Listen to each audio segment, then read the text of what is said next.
We are living what the Apostle Paul dreamed, only could dream of. It's absolutely incredible.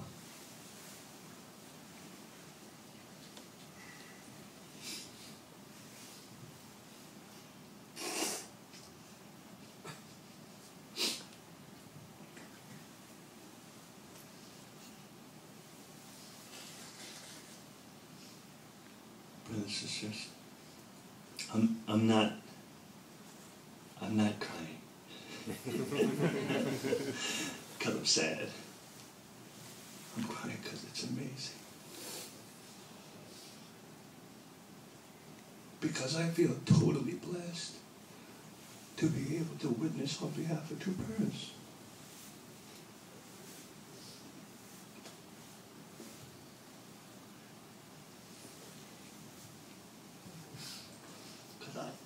I never knew the extent, the path that they had to walk.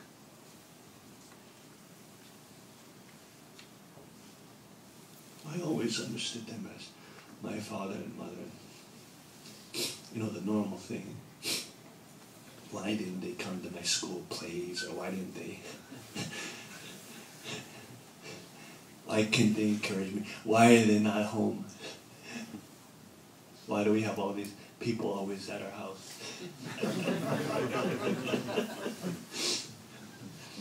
You know, all the normal stuff that kids complain about.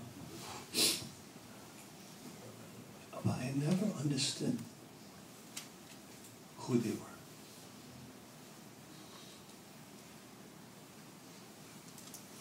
And even in my own immaturity, I tried to secularize them. Try to forget, leave out the Messiah and Lord the Advent and stuff.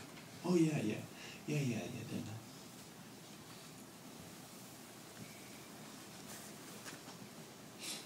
But the more I got to study religion, the more I got to understand the founders of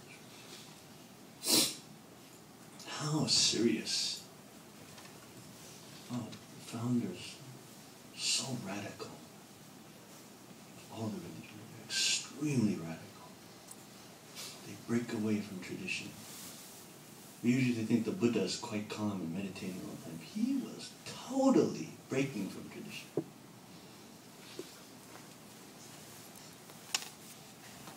I mean, there were plots on his life. Jesus, of course, we all know. The Prophet Muhammad, we know.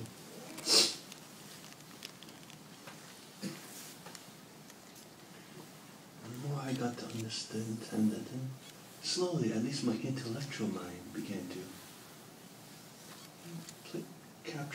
play with the idea that true parents are incredible religious founders. But that was basically the level, that I arrived at after all my studies in divinity school and all that. They are amazing religious founders. They have done impossible tasks. And you can only say, God bless them. God blesses what true parents do.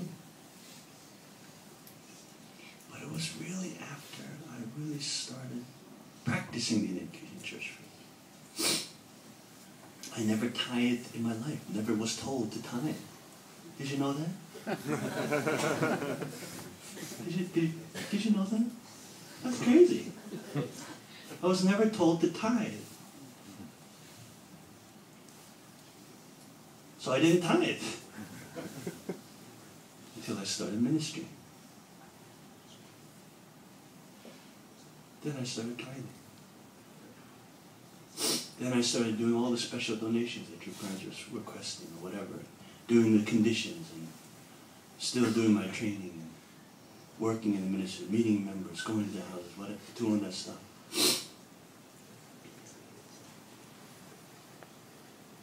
Then something I could feel was something was happening. You know, going from freeloader to owner. You know, free rider. Going from the point where, oh, You know, our members in Japan, you know, suffering for the rest of the world. Yeah. There was this whole culture of rhetoric. Oh, they have to do that because they colonized Korea. That was a terrible excuse to make the Japanese members suffer. Going, seeing them, sleeping in the churches, visiting them, trying to encourage them. No more. Remember this, no more.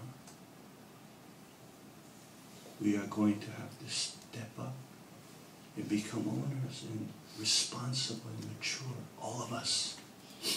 And we're going to start with the Korean church, which we did. We started with the Korean church to become fully financially stable so that we do not receive Japanese blood. All right, brothers and sisters. Because I've been to Japan over 20 times now, visiting the members, going to the churches, sleeping in the churches. I've been to the smallest church of Japan. It's tiny, very tiny. And we really took them for granted. I realized what a sin we have committed. Because I had been in church environments where people actually made fun of Japanese. Oh, they're just fanatics, you know. Oh, you know the Japanese. Oh, always. Whenever Father does it, oh, you know the Japanese. They used to make fun of them as if that was some kind of radical faith, or that as if it was part of the Japanese psyche to want to practice that kind of religion. I tell you, it's not. They are people like you and me. Just as much as you do not want to give up your children's education fund that you have saved for, our Japanese members don't either, but they've done it. Just as you enjoy your house or your car that you drive,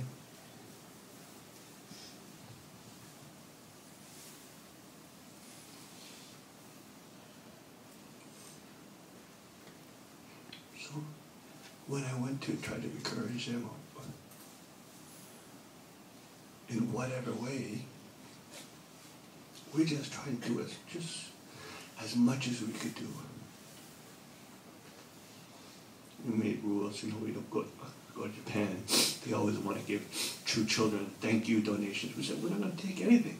We didn't come here to get a thank you donation. We came here to try to encourage you.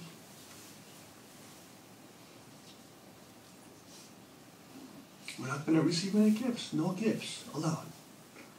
I'm not going to receive any gifts. I don't come here to receive gifts.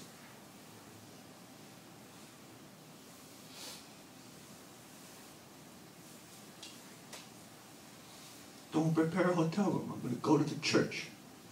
I'm going to sleep in the churches.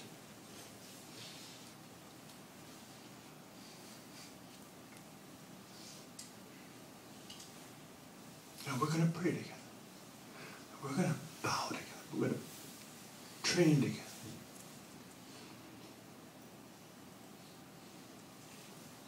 And we're going to believe together.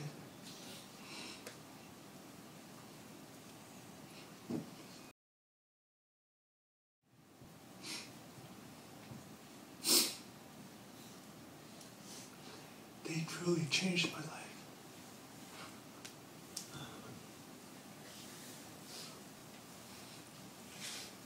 And so I was in quite a dilemma because I have to try to spiritually guide living saints.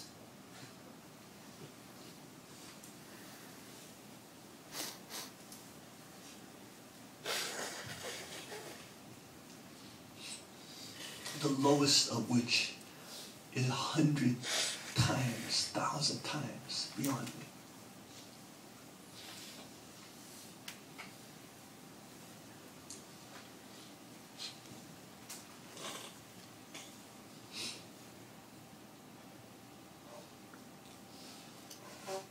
And so it was quite a challenge, because spiritually I was not yet opening my eyes to true permanence.